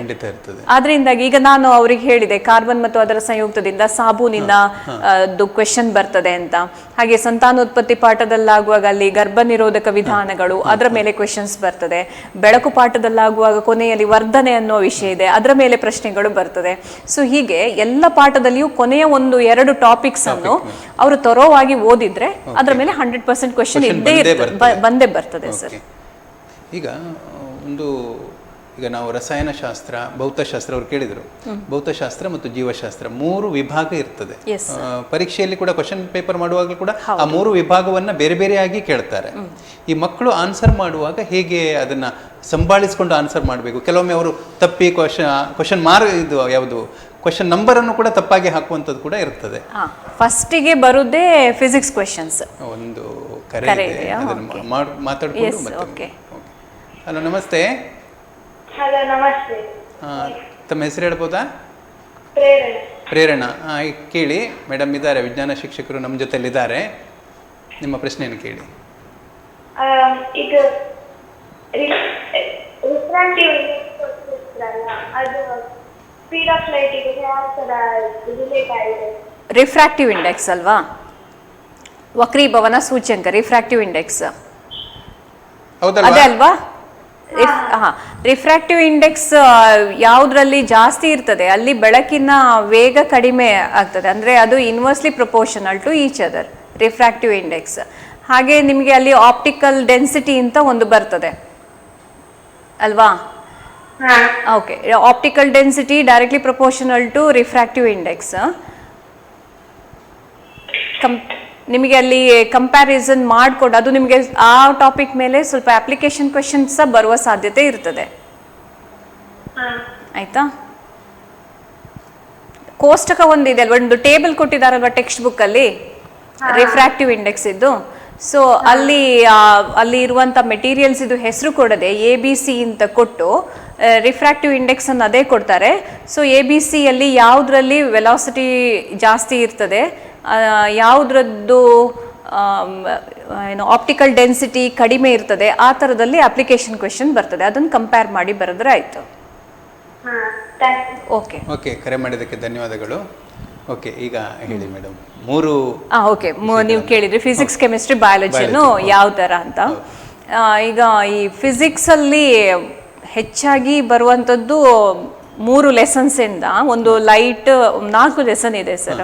ಎಲೆಕ್ಟ್ರಿಸಿಟಿ ಲೈಟ್ ಚಾಪ್ಟರ್, ಅದಾದ್ಮೇಲೆ ಎಲೆಕ್ಟ್ರೋಮ್ಯಾಗ್ನೆಟಿಸಮ್ ಇದೊಂದು, ಅದಾದ್ಮೇಲೆ human I and colourful world ಅಂತ ಇದೆ. ಸೊ ಆ 2 ಚಾಪ್ಟರ್ ಆಗುವಾಗ ಎಲೆಕ್ಟ್ರಿಸಿಟಿಯಲ್ಲಿ ಏಕಮಾನಗಳು ತುಂಬ ಇಂಪಾರ್ಟೆಂಟ್. ಅದರ ಮೇಲೆ ಫಸ್ಟ್ ಕ್ವೆಶನ್, ಈಸಿಯೆಸ್ಟ್ ಕ್ವೆಶನ್ ಒಂದು ಮಲ್ಟಿಪಲ್ ಚಾಯ್ಸಲ್ಲಿ ವಿದ್ಯುತ್ ಶಕ್ತಿ ಪಾಠದ ಏಕಮಾನದಿಂದನೇ ಬರ್ತದೆ. ಸೊ ಈಗ ಈ ಫಿಸಿಕ್ಸಲ್ಲಿ ಆಗುವಾಗ ಅಲ್ಲಿ ನಾನು ಆಗಲೇ ಹೇಳಿದಾಗೆ ಕೀವರ್ಡ್ಸ್ ಆನ್ಸರ್ ತುಂಬ ಲೆಂದಿ ಇರೋದಿಲ್ಲ, ಶಾರ್ಟ್ ಆಗಿ ಎಲ್ಲ ಪಾಯಿಂಟ್ ವೈಸಲ್ಲಿ ಆನ್ಸರನ್ನು ಬರೆಯುವಂಥದ್ದು ಇಂಪಾರ್ಟೆಂಟ್. ಮತ್ತು ಎಲ್ಲಿ ನೀವು ನ್ಯೂಮರಿಕಲ್ಸನ್ನು ಬರೀತೀರಿ, ಪ್ರಾಬ್ಲಮ್ ಸಾಲ್ವ್ ಮಾಡ್ತೀರಿ, ಅಲ್ಲೆಲ್ಲ ಸೂತ್ರಗಳನ್ನು ಸ್ಪಷ್ಟವಾಗಿ ಬರೆಯೋದು. ಆಮೇಲೆ ಲೆಕ್ಕದಲ್ಲಾಗುವಾಗ ದತ್ತಾಂಶಗಳನ್ನು ಬರಿಬೇಕು, ಬರೆದು ಸೂತ್ರಕ್ಕೆ ಅಪ್ಲೈ ಮಾಡೋದು. ಹೇಗೆ ಗಣಿತದಲ್ಲಿ ನೋಡಿ ಹಂತ ಹಂತವಾಗಿ ಮಾರ್ಕ್ಸ್ ಇರ್ತದೆ ಸ್ಟೆಪ್ಪಿಗೆಲ್ಲ, ಅದೇ ರೀತಿ ಫಿಸಿಕ್ಸಲ್ಲಿ ಸೂತ್ರ ಬರೆದಕ್ಕೆ, ಅಪ್ಲೈ ಮಾಡಿದ್ದಕ್ಕೆ, ಸಾಲ್ವ್ ಮಾಡಿದ್ದಕ್ಕೆ, ಆಮೇಲೆ final answer with SI unit is very very important. ಏನೋ ಅವರು ಮೆಂಟಲಿ ಒಂದು ಕ್ಯಾಲ್ಕುಲೇಷನ್ ಮಾಡಿಕೊಂಡು ಜಸ್ಟ್ ಒಂದು ಫೈನಲ್ ಆನ್ಸರ್ ಮಾತ್ರ ಬರೆದ್ರು ಅವರಿಗೆ ಫುಲ್ ಮಾರ್ಕ್ಸ್ ಸಿಗೋದಿಲ್ಲ. ಯಾವ ಸ್ಟೆಪ್ಸನ್ನು ನ್ಯೂಮರಿಕಲ್ಸಲ್ಲಿ ಸ್ಕಿಪ್ ಮಾಡೋ ಹಾಗಿಲ್ಲ, ಲೆಕ್ಕದಲ್ಲಿ ಎಲ್ಲ ಸ್ಟೆಪ್ಸನ್ನು ಮಾಡಬೇಕಾಗ್ತದೆ. ಆಮೇಲೆ ಫಿಸಿಕ್ಸಲ್ಲಿ ಚಟುವಟಿಕೆ ಆಧಾರಿತವಾದ 3 ಅಂಕದ ಪ್ರಶ್ನೆ ಬರುವುದು ಸಾಮಾನ್ಯವಾಗಿ ನೋಡಿದ್ದೇವೆ ನಾವು. ಅದು ಎಲೆಕ್ಟ್ರೋಮ್ಯಾಗ್ನೆಟಿಸಮ್ ಲೆಸನ್ನಿಂದಾನೇ ಹೆಚ್ಚಾಗಿ ಕೇಳ್ತಾರೆ. ಅದರಲ್ಲಿ ಒಂದು 3 ಚಟುವಟಿಕೆಗಳು ಇಂಪಾರ್ಟೆಂಟ್ ಇದೆ. ಆ ಚಟುವಟಿಕೆ ಆಧಾರಿತ ಅಂದರೆ ಅಲ್ಲಿ ಫ್ಲೆಮಿಂಗನ ಎಡಗೈ ನಿಯಮದ ಮೇಲೆ, ಅದಾದ್ಮೇಲೆ ದಂಡಕಾಂತದ ಸುತ್ತ ಕಾಂತೀಯ ಬಲರೇಖೆಯನ್ನು ಎಳೆಯುವ ಚಟುವಟಿಕೆ ಇದೆ. ಸೊ ಈ ಚಟುವಟಿಕೆಗಳ ಮೇಲೆ ಬರೆಯುವಾಗ ಅಲ್ಲಿ ನೀವೇನು ಪಾಯಿಂಟ್ಸ್ ಬರೀತೀರಿ ಅಲ್ಲಿ ಕನೆಕ್ಟೆಡ್ ಆಗಿರ್ಬೇಕು, ಅದು ಒಂದರ ನಂತರ ಒಂದಕ್ಕೆ ಕನೆಕ್ಟೆಡ್ ಆಗಿ ಬರೆಯುವಂಥದ್ದು, ಅದು ಇಂಪಾರ್ಟೆಂಟ್. ನೆಕ್ಸ್ಟ್ ಈಗ ಕೆಮಿಸ್ಟ್ರಿಯಲ್ಲಿ ಇಂತಾಗುವಾಗ ಅಲ್ಲಿ ನಿಮಗೆ ಈಕ್ವೇಷನ್ಸ್ ಬರೆಯುವಂಥದ್ದು, ಸ್ಟ್ರಕ್ಚರಲ್ ಫಾರ್ಮುಲಾ ಅದೆಲ್ಲ ಬರೆಯುವಾಗ ಮಕ್ಕಳು ಒಂದು ತಪ್ಪು ಮಾಡ್ತಾರೆ ಏನಂದ್ರೆ ಸ್ಮಾಲ್ ಲೆಟರ್ ಕ್ಯಾಪಿಟಲ್ ಲೆಟರ್ಸ್ ಅನ್ನು ತಪ್ಪು ಮಾಡುವಂಥದ್ದು. ಸೊ ಅದನ್ನು ಸ್ವಲ್ಪ ಗಮನ ಹರಿಸ್ಬೇಕು, ಯಾಕಂದ್ರೆ ಸಣ್ಣ ಸಣ್ಣ ಮಿಸ್ಟೇಕ್ಸ್ ಇಂದ ಮಾರ್ಕ್ಸ್ ಹೋಗ್ಬಾರ್ದಲ್ವಾ. ಸೊ ಕಂಪ್ಲೀಟ್ ಆಗಿ ಮಾಲಿಕ್ಯುಲರ್ ಫಾರ್ಮುಲಾ ಬರೆಯೋದು, ಕೆಮಿಕಲ್ ಈಕ್ವೇಷನ್ಸ್ ಅನ್ನು ಬರೆಯುವಾಗ ತಪ್ಪು ಮಾಡಬಾರ್ದು. ಅದಾದಮೇಲೆ ಡಯಾಗ್ರಾಮ್ಸ್ ಮಾಡುವಾಗ ಇಂಪಾರ್ಟೆಂಟ್ ಅಲ್ಲಿ ಕೆಮಿಸ್ಟ್ರಿಯಲ್ಲಿ. ಮತ್ತೆ ಕೆಲವೊಂದು ಯೂಸಸ್ ಅನ್ನು ಕೇಳ್ತಾರೆ, ಲವಣಗಳದ್ದು ಯೂಸಸ್, ಅದರದ್ದು ಮಾಲಿಕ್ಯುಲರ್ ಫಾರ್ಮುಲಾ ಬರೀರಿ ಅಂತ. ಸೊ ಇದನ್ನೆಲ್ಲ ಸಂಕ್ಷಿಪ್ತವಾಗಿ ಪಾಯಿಂಟ್ ಆಗಿ ಬರಿಬೇಕು. ಮಾರ್ಕ್ಸ್ ನೋಡ್ಕೊಂಡು ಆನ್ಸರ್ ಮಾಡಬೇಕು ಯಾವತ್ತು, ಯಾಕಂದ್ರೆ 2 ಮಾರ್ಕ್ಸ್ ಕ್ವೆಶನ್ ಅಂತ ಹೇಳಿದ್ರೆ 4 ಪಾಯಿಂಟ್ಸ್ ಇರಬೇಕು. ಆ ಥರ ಸ್ಪಿಟ್ ಮಾಡಿಕೊಂಡು ಬರಿಬೋದು ಅನುಕೂಲಕ್ಕೆ, ಅಂದರೆ ಅದು ಕರೆಕ್ಟಾಗಿ ಮೀನಿಂಗ್ ಕೊಡಬೇಕು ಆ ಥರದಲ್ಲಿ. ಈಗ ಬಯಾಲಜಿಯಲ್ಲಿ ಮಾತ್ರ ಸ್ವಲ್ಪ ನೆನ್ಪಿಟ್ಕೊಳ್ಳುವಂಥದ್ದು ತುಂಬಾ, ಅಂದರೆ ಈ ಪ್ರಾಸೆಸನ್ನು ಎಕ್ಸ್ಪ್ಲೇನ್ ಮಾಡುವಂಥದ್ದು. ಜೀವಕ್ರಿಯೆಗಳು ಪಾಠದಲ್ಲಿ ಜೀರ್ಣಾಂಗ ವ್ಯೂಹದ ಜೀರ್ಣಕ್ರಿಯೆಯನ್ನು ವಿವರಿಸುವಂಥದ್ದು, ಅಥವಾ ಉಸಿರಾಟದಲ್ಲಿ ಹಂತಗಳನ್ನು ವಿವರಿಸುವಂಥದ್ದು, ಇಮ್ಮಡಿ ಪರಿಚಲನೆಯನ್ನು ವಿವರಿಸುವಂಥದ್ದು. ಸೊ ಇಂಥದ್ದಕ್ಕೆಲ್ಲಾಗುವಾಗ ಸ್ವಲ್ಪ ಡಿಸ್ಕ್ರಿಪ್ಟಿವ್ ಟೈಪ್ ಆನ್ಸರ್ ಇರ್ತದೆ. ಬಟ್ ಇಲ್ಲೂ ಮಕ್ಕಳು ಏನು ಮಾಡಬೇಕಂದ್ರೆ ಅದನ್ನು ಪಾಯಿಂಟ್ ವೈಸೇ ಬರಿಬೇಕು. ಇದು ನಿಮಗೆ ಬೇರೆ ಸಬ್ಜೆಕ್ಟ್ಗಿಂತ ವಿಭಿನ್ನವಾದ ಒಂದಿದು. ಈಗ ನಾನು ನೋಡ್ತಾ ಇದ್ದೇನೆ ಸೋಷಿಯಲ್ ಅಲ್ಲಿ ಕೂಡ ಹಾಗೆ ಪಾಯಿಂಟ್ ವೈಸ್ ಜಾಸ್ತಿ ಬರೆಯೋದು. ಲ್ಯಾಂಗ್ವೇಜ್ ಅಲ್ಲಿ ಆಗುವಾಗ ಪ್ಯಾರಾಗ್ರಾಫ್ ವೈಸ್ ಬರೀತಾರೆ. ಮಕ್ಕಳ ಮನಸ್ಸಲ್ಲಿ ಒಂದಿರ್ತದೆ, ನಾನು ತುಂಬಾ ಬರೆದ್ರೆ ತುಂಬಾ ಮಾರ್ಕ್ಸ್ ಸಿಗ್ತದೆ ಅಂತ. ಬಟ್ ಇಲ್ಲಿ ಹಾಗೆ ಅಲ್ವೇ ಅಲ್ಲ, ಬರೆಯುವಂಥದ್ದು ಕ್ವಾಲಿಟಿ ಚೆನ್ನಾಗಿರ್ಬೇಕು. ಅಲ್ಲಿ ಆನ್ಸರ್ ಇದು ಕ್ವಾಲಿಟಿ ಇಂಪಾರ್ಟೆಂಟ್ ಕ್ವಾಂಟಿಟಿಗಿಂತ ನಮ್ಮಲ್ಲಿ. ಸೊ ಸ್ವಲ್ಪ ಬರೆದು ಜಾಸ್ತಿ ಮಾರ್ಕ್ಸ್ ತೆಗಿಲಿಕ್ಕಾದ್ರೆ ಅದು ಸೈನ್ಸ್ ಅಲ್ಲಿ ಸರ್.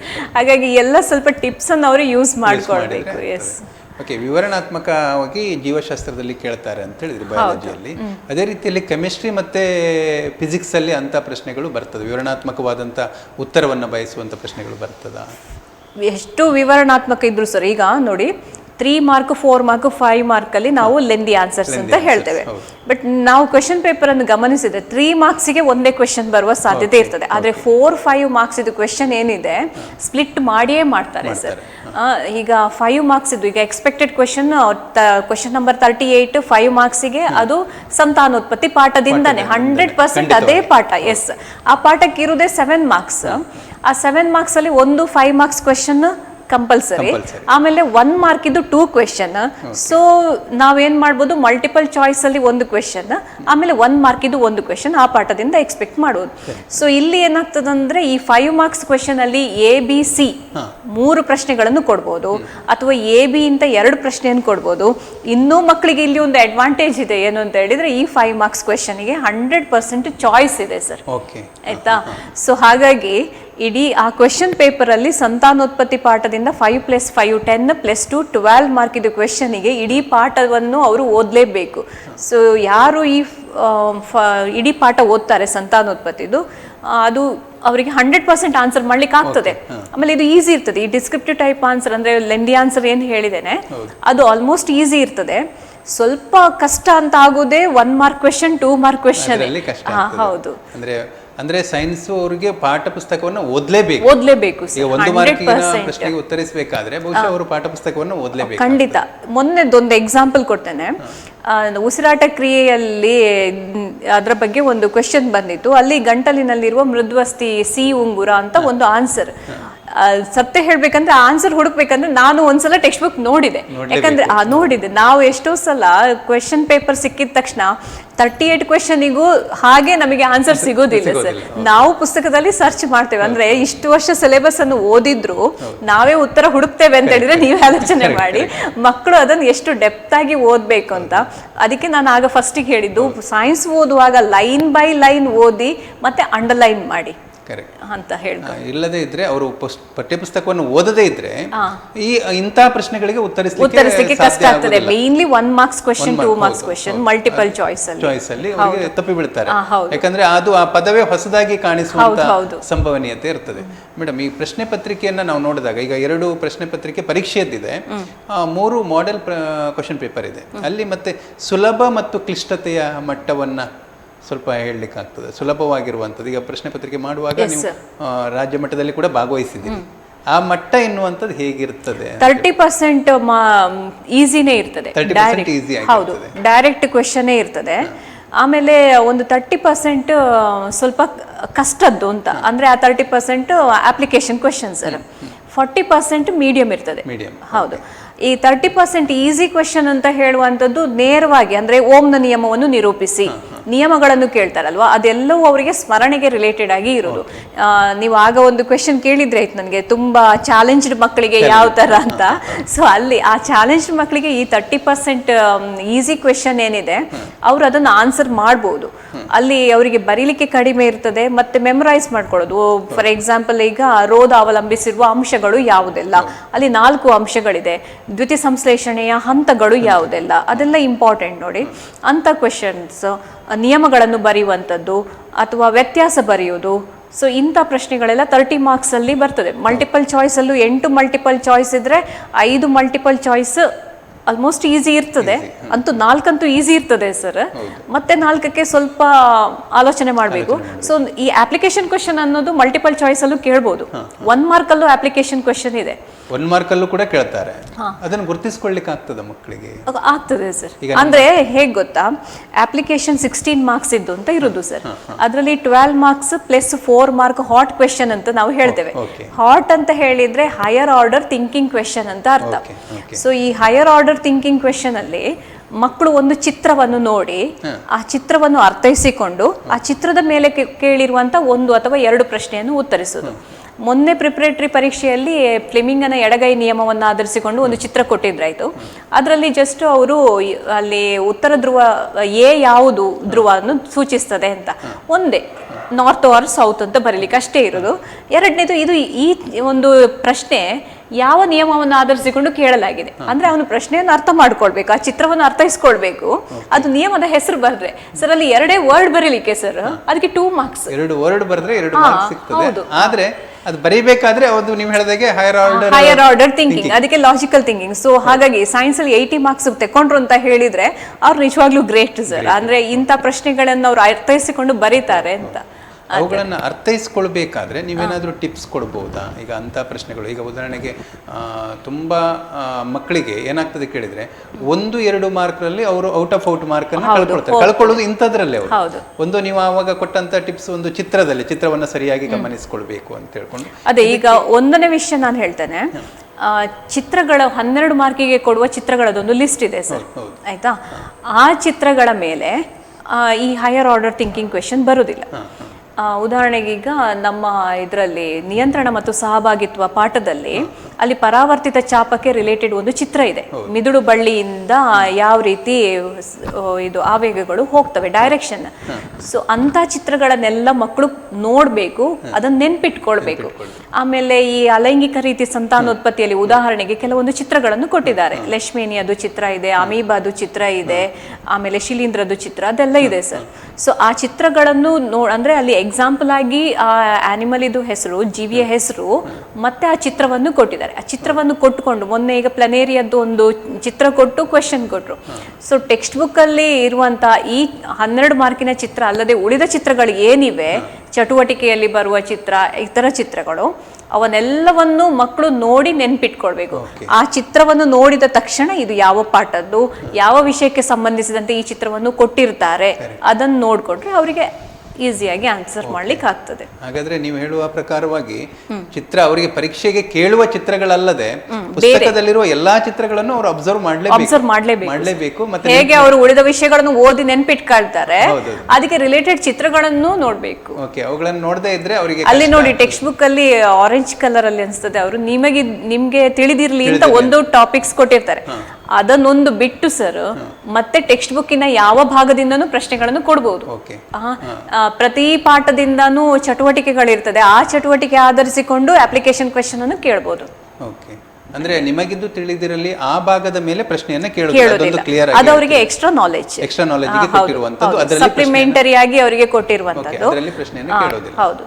ಹಾಗೇನೆ ಈ ಮಕ್ಕಳು ವಿಜ್ಞಾನವನ್ನ ಈಗ ಉದಾಹರಣೆಗೆ ಬೇರೆಲ್ಲ ವಿಷಯಗಳಂತಲ್ಲ, ಏಕೆ ಏನು ಹೇಗೆ ಎನ್ನುವಂಥ ಪ್ರಶ್ನೆಯನ್ನು ಮಾಡ್ಕೊಳ್ಬೇಕು ಅಂತ ಹೇಳ್ತಾರೆ ಅಲ್ವಾ. ಇದನ್ನು ಓದುವಾಗ ಮಕ್ಕಳು ಈಗ ಒಂದು ಉದಾಹರಣೆಗೆ ಒಂದು ಪಾಠವನ್ನು ಇಟ್ಕೊಂಡಾಗ ನೀವು ಫಸ್ಟಿಗೆ ಬೆಳಕು ಪಾಠವನ್ನು ಇಟ್ಕೊಂಡ್ರಿ. ಆ ಬೆಳಕು ಪಾಠದಲ್ಲಿ ಇದೇ ಪ್ರಶ್ನೆ ಬರ್ತದೆ ಅಂತ ಹೇಳ್ಕೊಂಡು ಹೇಳಲಿಕ್ಕೆ ಕೊನೆಯ ಒಂದು ಟಾಪಿಕಲ್ಲಿರುವಂಥ ಪ್ರಶ್ನೆಯನ್ನು ಕೇಳ್ತಾರೆ ಖಂಡಿತವಾಗಿ ಅಂತ ಹೇಳಿದ್ರಿ. ಅದನ್ನೇ ಅಧ್ಯಯನ ಮಾಡಿದರೆ ಸಾಕ ಅಥವಾ ಅದರ ಮೊದಲ ಭಾಗಗಳನ್ನು ಕೂಡ ನೋಡ್ಕೊಳ್ಬೇಕಾ ಅಂತೇಳಿ? ನೋಡಬೇಕು ಸರ್, ಎಲ್ಲವೂ ನೋಡಬೇಕು. ಬಟ್ ಎಲ್ಲ ಪಾಠದಲ್ಲೂ ಲಾಸ್ಟ್ ಟಾಪಿಕ್ಸ್ ಅನ್ನು ಮಿಸ್ ಮಾಡದೆ 100% ಓದಲೇಬೇಕು. ಈಗ ನಾನು ವರ್ಧನೆ ಅಂತ ಹೇಳಿದ್ನಲ್ವಾ, ನೀವು ಲಾಸ್ಟ್ 2 ಪ್ರಿಪರೇಟರಿಯಲ್ಲೂ ನೋಡಿ ವರ್ಧನೆ ಮೇಲೆ ಕ್ವೆಶನ್ ಇದೆ ಆಯ್ತಾ. ಆದ್ರಿಂದಾಗಿ ಅವರು ಅದನ್ನು ಹೆಚ್ಚಾಗಿ ನೋಡಲೇಬೇಕು. ಹಾಗೇನೆ ಮೇಡಮ್, ಈಗ ಮಕ್ಕಳು ಟಾಪ್ ಸ್ಕೋರರಿಗೆ ನೀವು ಒಂದು ಕಿವಿ ಮಾತು ಹೇಳೋದಾದ್ರೆ ಏನು ಹೇಳ್ಬೋದು? ಓಕೆ, ಟಾಪ್ ಸ್ಕೋರರ್ಸಿಗೆ ನಾನು ಹೇಳೋದಿದ್ರೆ ನೋಡಿ, ಯಾವತ್ತು ಓದುವುದು ಅಂತ ಹೇಳಿದರೆ ನಾವು ಓದಿ ಕಲಿತೇವಲ್ವ, ಅದು ನಮಗೆ 10% ನಮಗೆ ನೆನಪುಳಿಯುವಂತೆ ಮಾಡ್ತದೆ.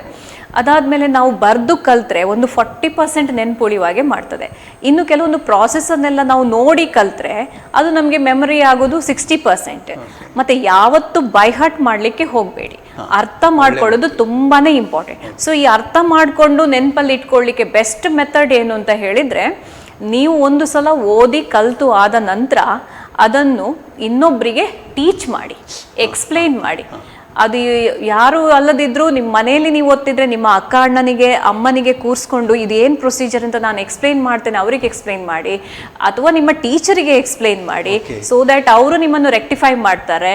ಅಥವಾ ಇನ್ನೂ ಒಂದು ಬೆಸ್ಟ್ ಏನಂದ್ರೆ, ನಿಮ್ಮ ಕ್ಲಾಸಲ್ಲಿ ಯಾರು ಸ್ಲೋ ಲರ್ನರ್ ಒಬ್ರು ಇದ್ದಾರೆ ಅಂತ ಆದ್ರೆ ಅವರಿಗೆ ಇದನ್ನು ಎಕ್ಸ್ಪ್ಲೈನ್ ಮಾಡಿ. ಯಾಕಂದ್ರೆ ಮಕ್ಕಳಿಗೆ ಬಿಡುವಿನ ಅವಧಿ ತುಂಬಾ ಸಿಗ್ತದೆ ಸರ್ ಶಾಲೆಯಲ್ಲಿ, ಬೆಳಗ್ಗೆ ಬಂದಾಗ, ಸಂಜೆ ಹೊತ್ತು, ಮಧ್ಯಾಹ್ನದ ಹೊತ್ತು.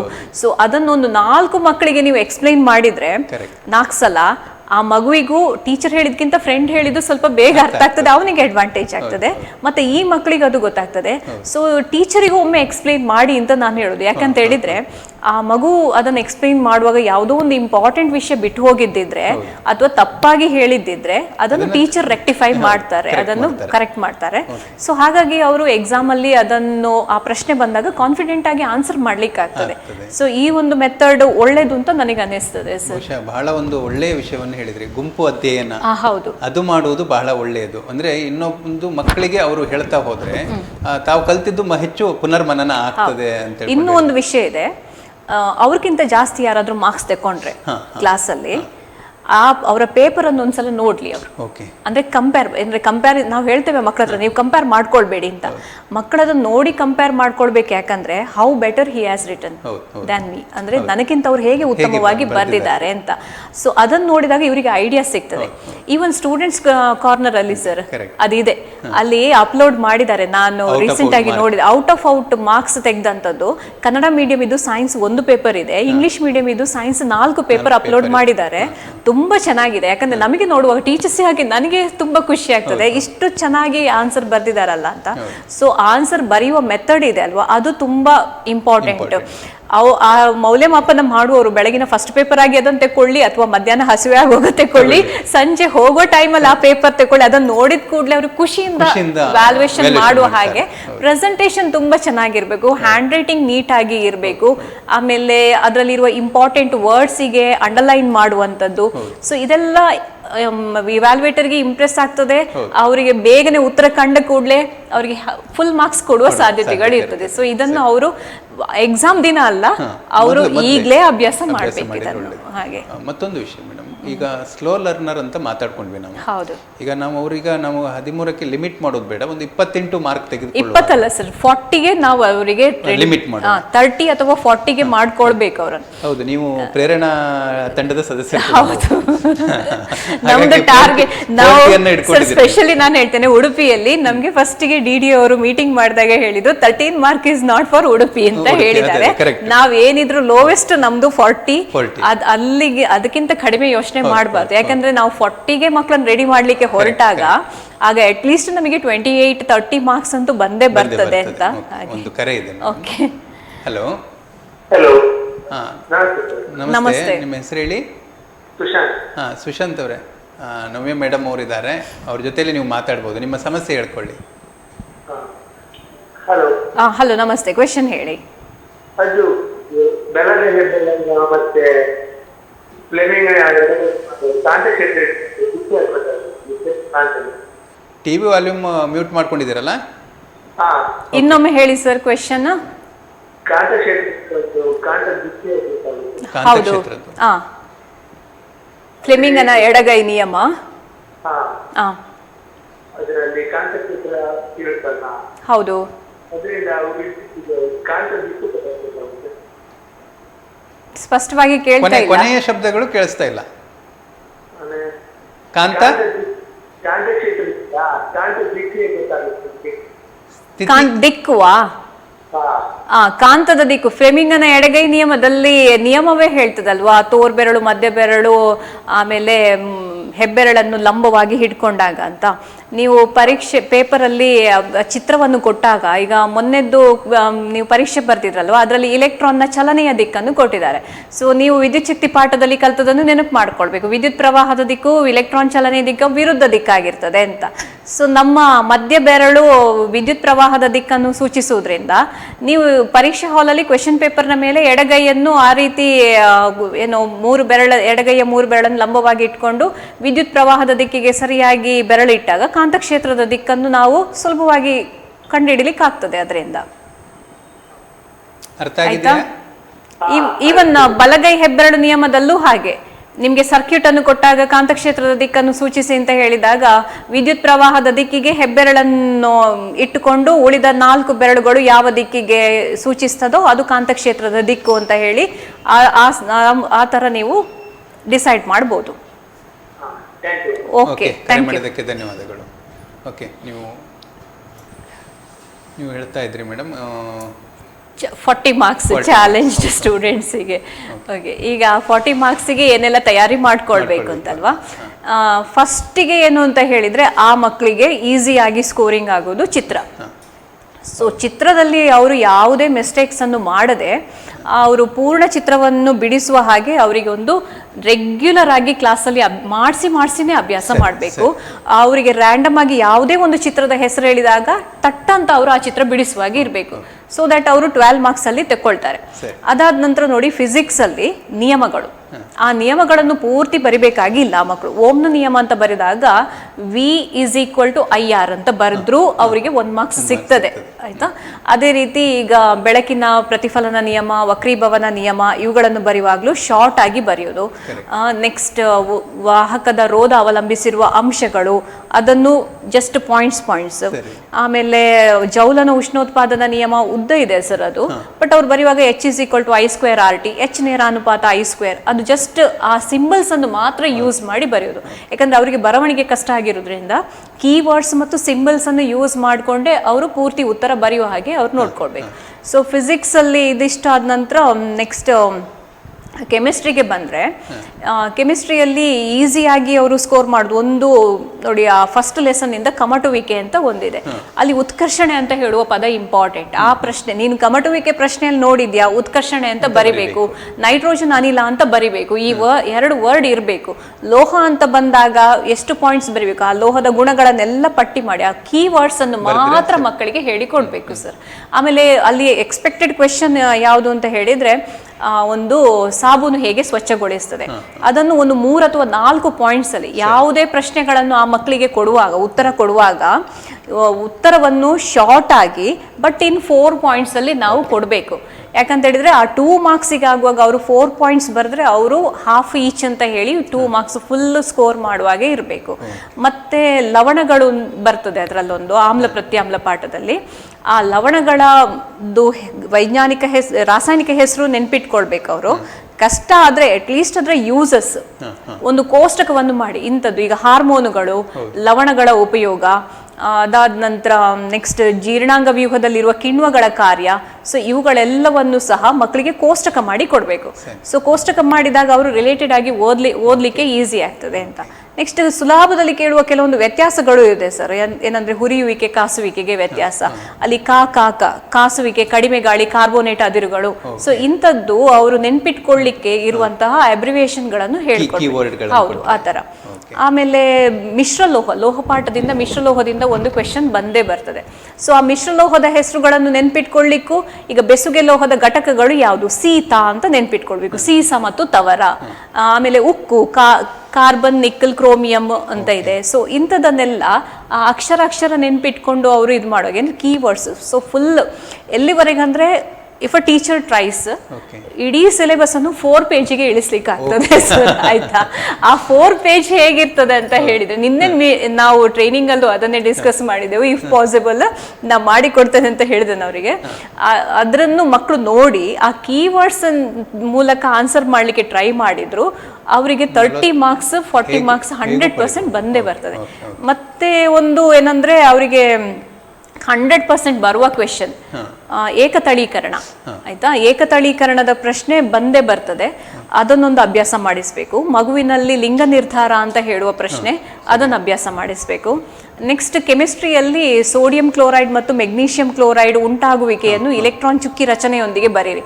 ಸಿಂಪಲ್ ಆಗಿ 3 steps ಅಲ್ಲಿ ಅದು ಬರೀಲಿಕ್ಕಾಗ್ತದೆ. ಆಮೇಲೆ ರಚನಾ ಸೂತ್ರಗಳು ಇಂಪಾರ್ಟೆಂಟ್ ಯಾವುದೆಲ್ಲ ಅಂತ. ಸೊ ಇದಿಷ್ಟನ್ನು ಅಭ್ಯಾಸ ಮಾಡಿಕೊಂಡ್ರೆ ಸರ್ 40 ಮಾರ್ಕ್ಸ್ ಬರ್ತದೆ. ಓಕೆ ಮೇಡಮ್, ಬಹಳ ಒಳ್ಳೆಯ ವಿಷಯವನ್ನು ನೀವು ಮಕ್ಕಳಿಗೆ ಮತ್ತು ಇಡೀ ವಿಜ್ಞಾನ ಪುಸ್ತಕವನ್ನು 4 ಪೇಜ್ನಲ್ಲಿ ಇಳಿಸ್ಬೋದು ಅನ್ನೋದನ್ನು ಹೇಳಿದ್ರಿ. ಬಹಳಷ್ಟು ಮಾಹಿತಿಗಳನ್ನು ಮಕ್ಕಳಿಗೆ ಕೊಟ್ರಿ. ಅಂದರೆ ವಿಜ್ಞಾನ ವಿಷಯದಲ್ಲಿ ಕೂಡ ಅಷ್ಟೇ, ಫೇಲ್ ಆಗುವುದು ಕಷ್ಟ, ಪಾಸ್ ಆಗೋದು ಸುಲಭ, ತುಂಬಾ ಸುಲಭ ವಿಷಯವನ್ನ ಮಕ್ಕಳಿಗೆ ಬಹಳಷ್ಟು ಮನದಟ್ಟು ಮಾಡಿಕೊಟ್ರಿ.